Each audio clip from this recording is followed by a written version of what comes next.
It's cool. Yeah, we good. All right.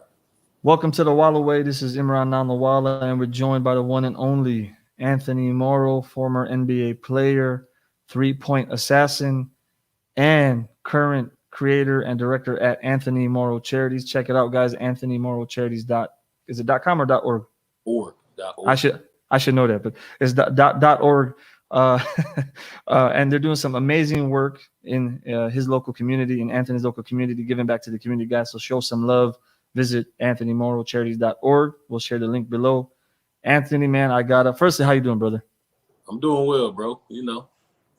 Working through everything, navigating through everything, but God is great, man. It's been working on everything from community wise, family, business, real estate, fashion, all this, man. So it's been fun, man. Just living I guess what they call the retired life the last few years, and it's been cool, man. I'm good though. How you doing, bro? I'm doing good, man. I'm right there with you, brother. You said the three most important things: family, community, and business, right? So trying to work on the same things, man. Got the kids inside, and living in the community, brother. Trying to give back to the community and making sure the hustle doesn't stop, and just continue with those things, man. Everything is good. It's just hot here in Texas. I'm sure it's hot where you're at as well. And it's 100 degrees. I just got back in the house. Been running around all day. I'm It's like, 100 here too, man. I look down. I'm like, damn. Like you can't even go from the car to the house without sweating. But cool, man. We in the heart of the summer, so it is what it is. Hey, speaking of the heat, man. Speaking of the heat and the heart of summer, we're going to be talking about USA basketball, man. And I don't know if you saw, and I got some clips that we're going to pull up, but obviously Team USA lost. They lost their first game that counted against France, and they lost about 10 points. They were up by about 6 or 7 points with 4 minutes left, and the media had like a frenzy with this loss, and people started panicking. People went DEFCON 5, blamed the coach, get rid of the coach, a whole bunch of things, right? Yeah. So before the clips, just any initial feedback from you in regards to what you saw that first game and some of the feedback from the media. I mean, it's a different brand of basketball. First of all, like people don't really understand really the brand of basketball that Team USA usually plays. They've been so dominant in our past years. I don't have to name all the guys that have dominated in the Olympics, but um, honestly, I don't think the focus is as much on the Olympics, especially now with this climate that's going on with the players in terms of condensed season, bubble, condensed season, short uh, cutoff time, like in terms of off seasons, and then them having to go and play and represent the country, which all of them are honored. I know most of those guys they honored to represent our country. Don't get me wrong, but I just think it's been so much going on that, of course, I think that's taken a toll on them the last 2 years. Mm. We saw COVID-19 in 2019, and then 2020 it ramped up and everything got crazy. Stoppage of play, bubble, then really quick off season, start back up, condensed season, injuries, fatigue, family, guys got kids. Like I think it's more so of that than people blaming Coach Pop. Like I don't believe it's Coach Pop's fault, but I believe Coach Pop is probably also exhausted. So I mean, like, and Coach Pop is, he's older, you know what I'm saying? So I mean, I'm not saying that he can't do what he needs to do, but I mean, because he's still obviously like one of the greatest coaches in sports history. But it's a lot to put on your plate. And a lot of people will say, these guys make all this money, they don't have to worry about this, that, and the other. But it's still flights, it's still no sleep, it's still you got to worry about your family, you still got to worry about everything in life in general. And I feel like a lot of these guys um, are kind of feeling that fatigue. It's not just basketball fatigue. It's overall life fatigue. People forget that they humans, So I think a lot of that all mixed in one is a really, really like big factor in what we're seeing right now. And it's not like and I say this, I swear, every team that has beat them, I'm not taking nothing away from them because the game is global now. Most of the top guys in the league are not from America. Like if you want to keep it real, so it's like unbelievable talent, and they run up against really good talent that USA, they're always going to gun after you. They want to play against the best players in America, who are the best players in the world. So you got the guys that's coming over here that's taking over the league. They part of the best guys in the world. It's only 400 people in the league, and a lot of them are not from here. So they run up against great talent. You know, with the fatigue, I feel like, you know, we're seeing what we're seeing, but I still think they're gonna win the gold. I feel like they're gonna take it. But yeah, it's a lot of factors going in, man. Like everybody's panicking, but I'm like, you got to factor in everything else is going in. It's not like nothing's happened in the last 2 years that could affect these guys. Everybody's different, you know. And that insight, man, is valuable because when you watch some of these media pundit clip right now, they're not talking about the fact that, for example, Drew Holiday, Devin Booker, and Chris Middleton, they literally like Chris Middleton and Devin Booker, they just won the championship. They probably had their parade, probably partying all night, and then like 24 to 48 hours later, they're on like a 14 to 15-hour flight to play in their first game, right? After playing an entire season, after playing the entire postseason, making it to the finals and winning, right? And the insight that you mentioned, like, for example, our guys have not been able to travel for a year and a half. And then it's like, bam, straight away, different country. You're in Japan now. Now you're playing against international rules, FIBA rules. You got to adjust and accommodate for that. Like you said, postseason, these guys are tired. This is when these guys are resting and recovering. And I think it's a great thing when a guy like Kevin Durant, who is still, I mean, in my opinion, look, man, he's older now. He's probably 33, 34-ish. He recovered from that Achilles problem. And the guy still wants to play. That's respect, man. That's love, right? That's what I said. These guys are honored to represent our country. Don't get me wrong. But, I mean, you know, it's a lot of factors that's going in with these guys individually. You know, you got guys worried about trade rumors. You got guys worried about like family issues. You got guys worried about their family members that we will never know about that may have COVID or something. Like, it's a lot going on, you know, and then it's, you know, mentally, one NBA season, fans wouldn't understand how, like, intense that is, like, every day, you know. So, I mean, it's a lot. You know, I understand it because I did it 10 years. You know, these guys are all special. Like, I'm not saying I'm like those guys, but at the same time, I can understand the whole notion of to whom given, you know, much is tested. And it's a lot going on that people probably would never understand with some of these guys. And that could be, you know, part of what we're seeing, just exhaustion mentally from the season and everything else and the factors that these guys have to deal with. But like I said, it's not taking anything away from any of these teams. Like, we ain't taking nothing away from France. We ain't taking nothing away from any of the teams that beat them. But, you know, you understand it's a global sport. Everybody's talented all around the world. The NBA is the biggest stage, and you know, it's a standard, and those guys are taking over the league, so to speak. You know, a few of those guys are top guys. So, yeah, you know, KD with his injury, like, he came back.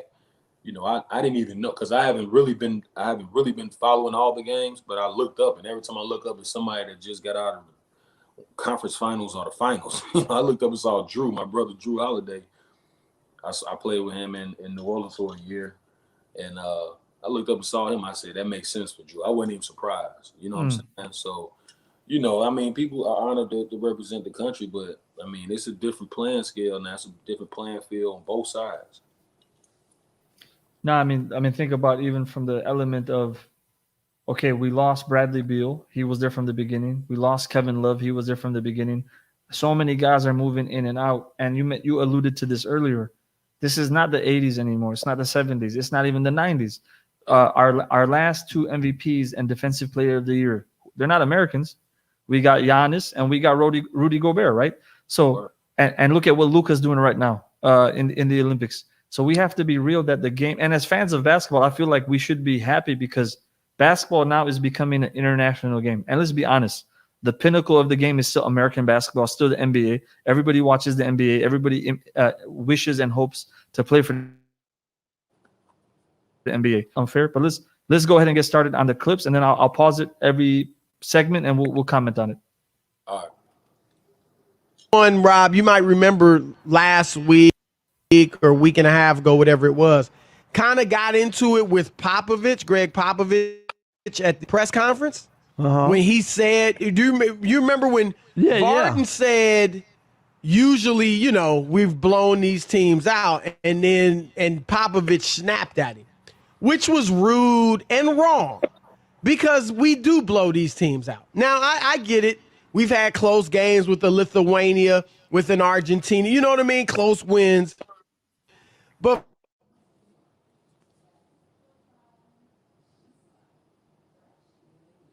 for Popovich to act like Argentina, you know what I mean? Close wins. But for Popovich to act like Greg Popovich said, you guys keep dissing teams like France, beat them by 30. Nobody thought that. We were favored by 11.5. Nobody thought we were going to win by 30, Greg. Stop just making stuff up to protect yourself. Psychologists call that projecting. The United States' best player is KD or Dame or Devin Booker. France's best is Nicolas Batum. Enough with the excuses. Yeah, Popovich. I mean, So I'm gonna pause it right there. Like that, for me, that's a little offensive because he's saying this is like psychologists say this is called projecting. I mean, I think if you watch what happened between Pop and that reporter, Pop was trying to say has narrowed between international play, right? Where we used to be this much better, we're like this much better, and the days of blowouts are gone. So on one hand, Broussard and these guys are saying we're the best, but yeah, we've also had close games. So just from hearing that, like, what are some thoughts you have? I mean, Coach Pop. First of all, shout out to Coach Pop. Shout out to Colin Coward, all the guys, Chris Broussard, Rob Parker. Yep. You know, Coach Pop, man, he is very old school. Don't get me wrong. You know, so what he's saying is what you said. He's saying that the gap is closing in terms of talent, in terms of the NBA and abroad. The issue is with all this controversy is that he's not making excuses. I wouldn't give him that. I would say it's probably more so the message. Coach Pop, I watched him cuss out Tim Duncan in a game and Tony Parker. Like, he's not going to hold back he's not going to hold back how he sends it to you. But you're going to get the message out of it. That's why they've had so much success. So that's who he is. So that's what I feel like people interpreting it wrong. But the other side of it is we in the social media area where everybody needs a story. So people that's putting this out there knows what he meant. But you need a story, so you have to say Coach Popovich is being rigid and old and out of date and out of touch. He's not out of touch. You know what I'm saying? He's going to give you the message the way he give it to you. And you receive it how you want to receive it. And I think that's what that was. I don't think it was more, you know, I mean, if he is X's and O's doing stuff that they don't want to do, then that's something internally they need to talk about. You know, we not in the locker room. We not watching him draw plays and his coaching staff draw plays. But like I said, I think they're going to figure it out. But, you know, some of these guys now, they get that, you know, you get that microphone in front of you and you can say whatever you want. And you got a coach like Greg Popovich, he's not going for it, you know. And I think the message got to be received, you know. But like I said, it's a lot of other factors. So I understand the player side, but I also understand somebody like Coach Popovich and how he gives it up in terms of keeping it real. And, you know, if it's an X's and O's thing, that's something they got to figure out internally, you know. But if it's all of this stuff about him, I'm like, nah, y'all already know how he is. And you can't question his pedigree because of his career, you know what I'm saying, and his lineage in his league and what he's done. So, you know, it may be a generational thing right now in terms of it may be X's and O's, but nobody can question how Greg Popovich has had success all these years. Bottom line, for me, that's how I feel. Yeah, I mean, your insight, man, is so valuable because I remember last time we interviewed you and you were talking about, because I told you the Spurs are my favorite team, Manu Ginobili, and these guys are my favorite players. And you talked about playing against those guys and, like, on the court, how fast they're moving. I call from you too, man. I knew I was going to get a text. Say again? I said I knew I was going to get a call or a text from you when everybody was going at Coach.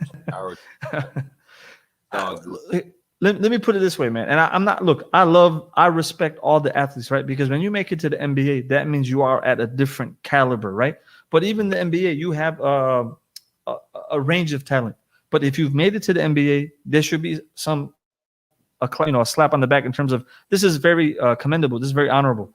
So I remember one year Popovich, Ginobili's hurt. Tim Duncan's production is going down. He's got a young George Hill. He's got a Roger Mason Jr. Who was that bald? That's my guy, Roger Mason Jr. That's my guy. Another shooter just like you. Shooters stick together, man. Who was I forgot the name of him, man. It's real bad. Someone I liked. He's basically at that point in like 08, 09, 2010. He was like the Spurs version PJ Tucker, a bald dude, and he played very good defense. Was it Ime Udoka? No, it was after Ime Udoka. After Ime? Yeah. Man. They traded for him. Damn. He was bald. I think he has some tattoos from what I remember. And his specialty was defense. He was like 6'5", 6'6" at max. And I remember we traded for him and we got him there for his defensive prowess. But the point that I'm making is this. Now, I respect all those guys, but man, let's be honest. This is not Kobe Bryant. This is not LeBron James. This is not Carmelo Anthony. And what does Popovich do with them? He takes them to the playoffs. So for us to diminish his coaching ability when he's able to get the best out of guys, and then he's also able to get the best out of guys when they're past their prime, for me is a little foolish on one hand. And what you mentioned earlier, all those nuances, right? Like I already know the answer, but I'm going to ask you anyways. If you got a phone call and USA Basketball says, we want you to try out for the squad and we want you to represent your country, how would you have responded? I'm going. No question. You know, as an NBA player or as an athlete or, just in general, like you make it, guys are, they would do anything that have been in the league for 10 plus years that if they got that call, I'm going. That's on your resume, it looks great.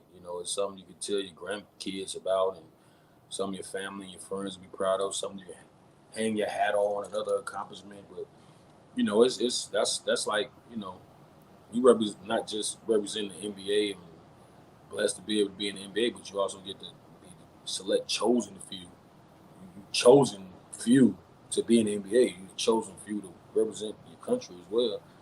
Yeah, like I said, it's an honor. And I think these guys understand it's an honor. But like I said, it's just stories, man. Like, if they put it out there and then people run with it. But me personally, I always try to keep stuff that is pure, like what it really means. You know what I'm saying? Got to keep everything in perspective. The pure perspective is Coach Popovich is a great coach. He's a Hall of Fame coach. And it's separate from basketball and what the media and these stories are saying. So if it's X's and O's, that's something they can get in there and figure out. If it's anything anybody worry about the media and coming at them, then that's when it gets emotional. You know what I'm saying? And unfortunately, we're in a time with social media where, you can't help but to see stuff.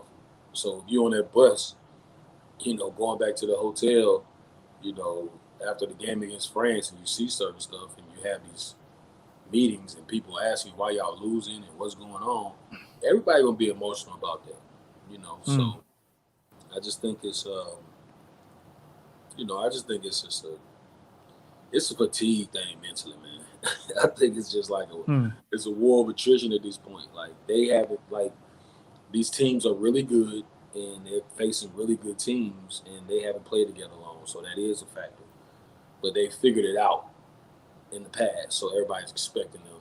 So whenever it goes crazy, somebody got to get the blame. And in the social media era, I didn't like how they people trying to, kind of put it on Coach Pop. But, if it's an X's and O's thing, y'all not in the locker room. They can fix that. You know what I'm saying? It's outside of what's going on is what everybody going to have to keep their head right about, especially in this time, with the information and social media and all that kind of stuff. I personally think, like we talked about this earlier, right? I think everything's gonna they got some killers on the team with Kevin Durant, Dame Lillard, even some guy, I don't think people realize what Drew Holiday is going to mean to that team as a strong defensive-minded point guard, someone who's going to have to go get Luka and get some of the quick guards on the other team. These guys are built to win, man. And I think it was an overreaction on the media side. But we got a few more seconds left of clips. Let's just take a look at it, and then we'll finish this up. Rob, Popovich is 11-6 in international. Not impressive play. at all. You know.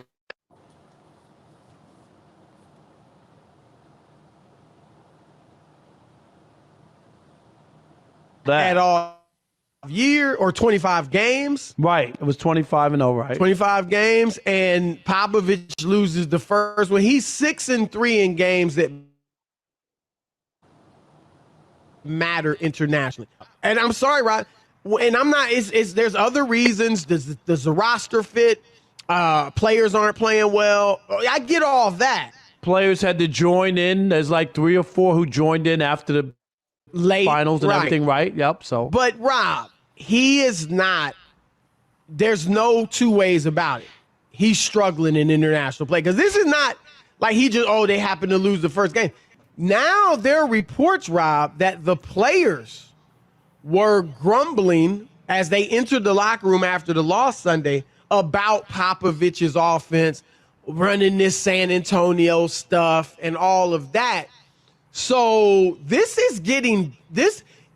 Look, it's not a good look for the players to be grumbling about that, especially publicly if they know they see reporters are around or whatever, because it comes off, even though they may be right. Like if they really feel that way, then have maybe a team meeting or talk amongst yourselves and then go to Popovich or something. I think there's other factors. I think that like Popovich is trying to run an offense with ball and player movement, which I like. I mean, I think that's the best way to play basketball because a 5-man team that's talented is going to beat a team that's just ISO for the most part, even if that team playing ISO might have more talent. But the players Rob, these players aren't used to playing that way. That's not how most teams play in the NBA anymore. That's not how our greatest. So I love Chris Broussard and Rob Parker, man. I listen to them all the time, and I'm not a fan of like diminishing anybody. But I'm saying like I'm hearing two different things, man. On one side, again, I'm hearing Popovich isn't doing a good job, but then in the same breath, it's the team came together late. There's been changes in the team. People are just coming here from the finals. So it's like, which one is it? And the other interesting thing is, okay, game 1, they lost to France. No big deal. They were up by 7. Against Iran, they beat them by like damn near 50 points, right? and we didn't really hear anything after that. But just based on your insight, man, and you've already shed so much insight as a player, how difficult is it to navigate these things? Because you brought up something that I never really thought about. Like you're a player, you're leaving the game and someone just puts a microphone in front of your face. And sometimes you may say something for 5 minutes, but they take like a 20-second clip of what you said. And that's what the entire media runs off of, right? But what are just some, this was the end of that clip. What are some thoughts that came to your mind just listening to the end of that clip? Well, first of all, in terms of Coach Pop, when he was saying he struggled, he's struggling in terms of, you got to understand the league has changed and it is what it is. You got a bunch of one-on-one guys that are playing international rules, and it's not the same when you're playing in the NBA game. You know what I'm saying? So if it is X's and O's, then that's something they're going to have to figure out, and they're going to have to buy into it. But like I said, all them other underlying factors with these guys, you never know how much they want to buy in at this point in the year, knowing they got to go to training camp soon. The draft is tonight, so the season right around the corner. So it's a lot of that kind of stuff, but just in terms with people putting a microphone in your face right after the game, Coach Pop got that in him too. Coach Pop never holds his tongue. You know what I'm saying? He gonna say what he says and he stands on it, and it's worked. You know what I'm saying? So he is who he is. He's super respected. Everybody loves what he does. But, I think it's just a matter of, like I said, it's just a lot going on for coaching staff and the players. And I think that we're seeing that right now. But I think they're going to clock back in and lock in and get right and win it all. It's just a matter of them, coming to some kind of – it is kind of like an example of the old and the new generation right now, the older and the newer generation, and it's an example of all the debates that all the sports shows talk about in the first place. So it's like, what system works better? Golden State changed this, but it still worked for the Spurs. It still worked for, these teams, whoever. The Brooklyn Nets play a certain way. The Milwaukee Bucks play a certain way. It's always been that. And it's always been this debate and back and forth about, what's better between old and the new in terms of mentalities when it comes to the sport. You know what I'm saying? And, just like any other major sports, the same thing. And we just seeing it on the USA Olympic team level. So we need to see, it's a story to be talked about, but the way they spinning it, I don't think is as serious as what it really is. Like, you got a bunch of different guys that ain't played together. They're probably all friends and they're cool, but at the same time, it's like, Coach Pop is very demanding, which is cool. It's worked for him. Don't get me wrong. Who knows if these guys built to deal with him? So I think they're gonna come. I mean, it's pro sports. Like, it's the highest level of guys in the world playing at a high level against the rest of the world, and you got a world-class coaching staff. When you get the best people in the room, they end up figuring it out.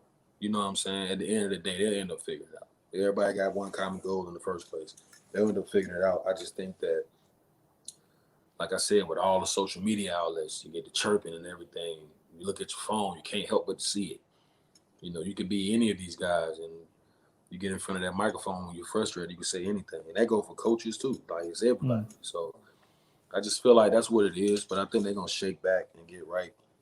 But, I'm proud of all those guys, man, for taking that stand and standing up and saying, look, I want to represent my country, even though I just want to ring. And that shit, people got to understand, we talking about 10 months out the year, you in this intense grind every day, not seeing your family, not seeing your parents, not, just making sure that you're keeping yourself right, because this takes a heavy, like, toll on your life. It's not like in a negative way, but you're doing it at the highest level, man. So it's a blessing, but, these guys have a lot. I feel like they have mentally, and I think the coaches, they've been going through the same grind. So, man, you gotta take it easy on Coach Pop, though, man. I don't like that, man. They gotta turn up. He said what he said, so we'll see how they respond.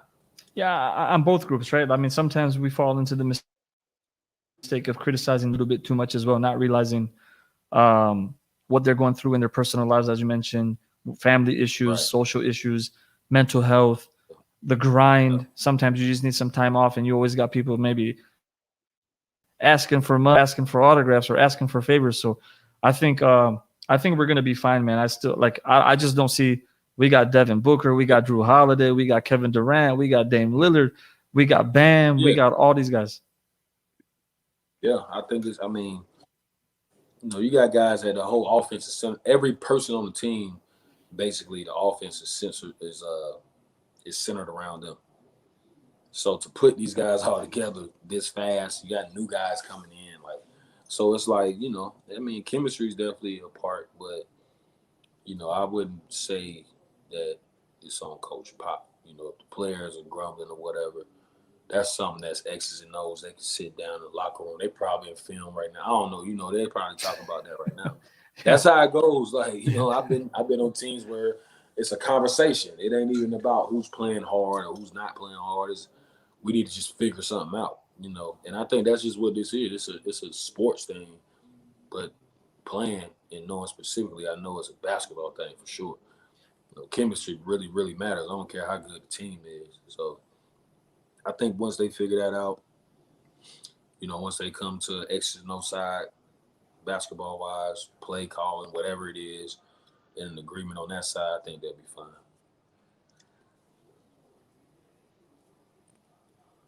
So last question for you. Oh, I'm sorry. Last question. Then we so people concentrate on this whole X's and O's, plays versus sets.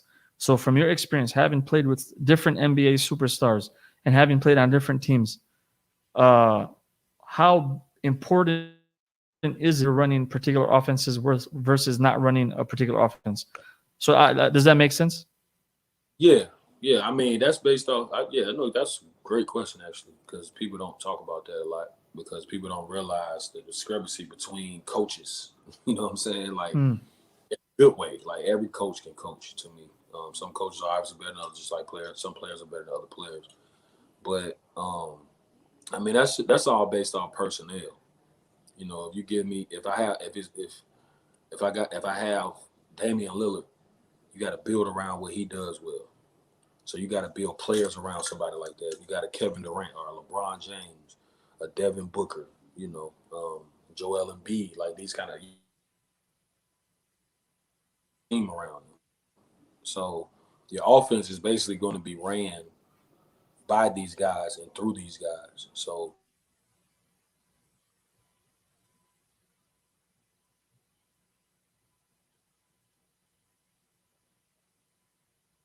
Anthony, can you hear me? I think I'm not sure if we lost you. Uh-oh. Anthony, you there? Okay, I think we lost you for a second. Yeah, you're back, man. It's all good. So, I was just. What's the last thing you heard?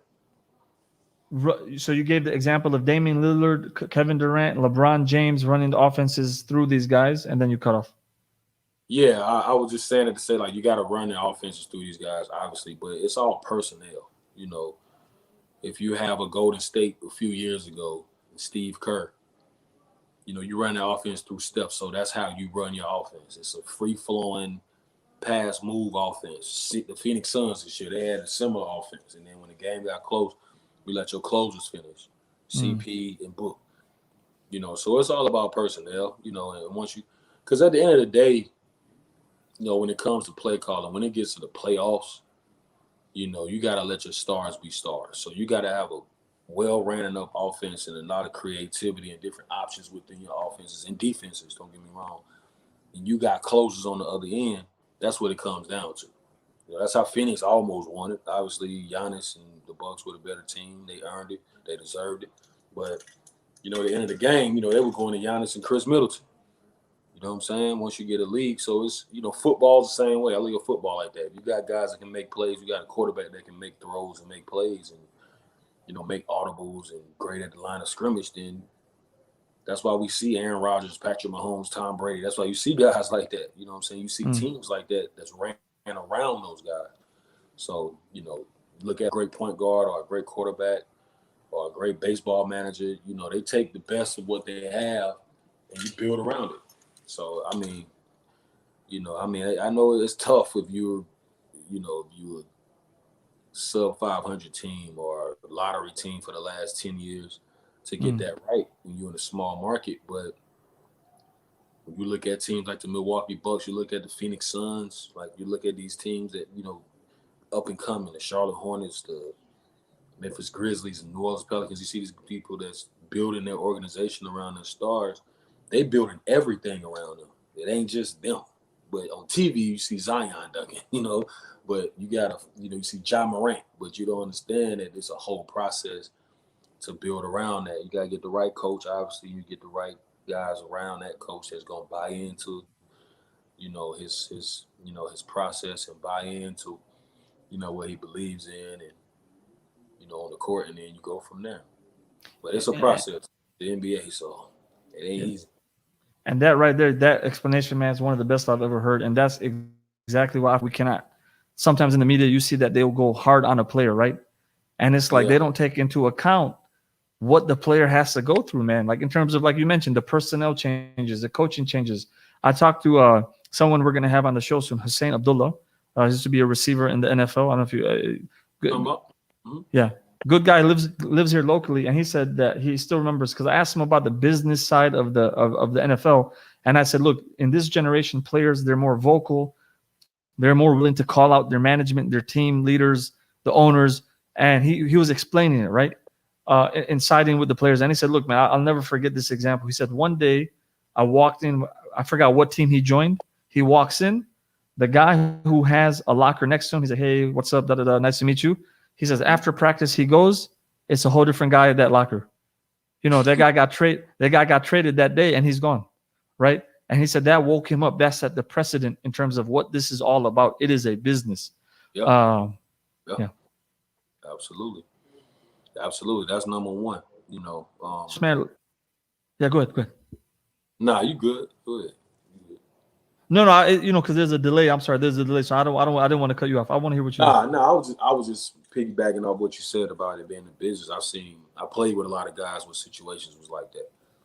You know, you gotta be the consummate professional at all times, and it's very important that you learn. The earlier you learn it, the easier it is for you as you get older, and as you progress in your career.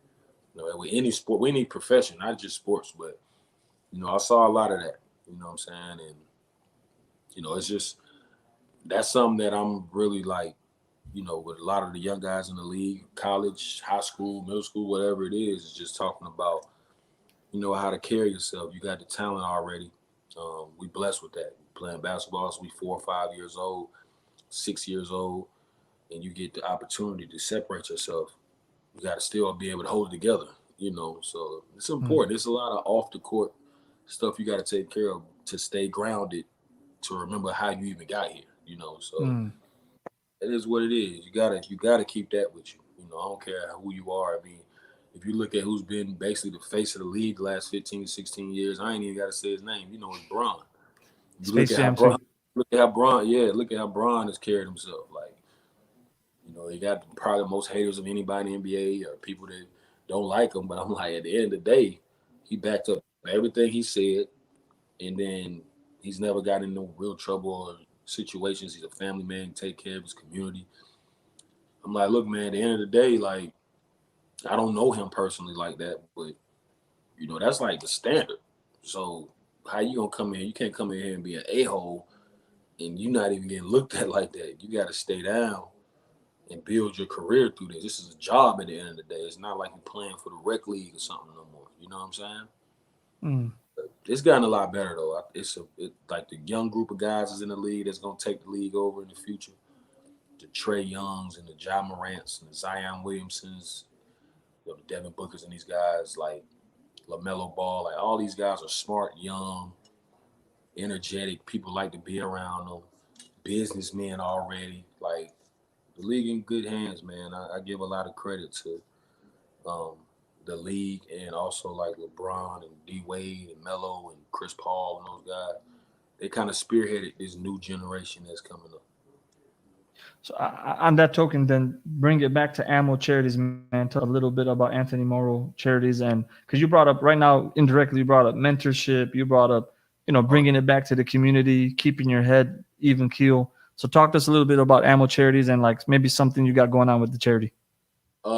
Right now, man, we got back to school at on Clinton Road at Arbor Glen Recreation Center in West Charlotte, where I'm from, off of West Boulevard. Rec center I grew up playing at. Before it was a rec center, I grew up playing over there when it was just a park. But great people over there. Shout out to everybody at Arbor Glen Rec Center. We're going back to school. We got, you know, basketball clinic 3-on-3, food, music, live music, book bags, hygiene products, school supplies. We do this. We've been doing this for like 12 years.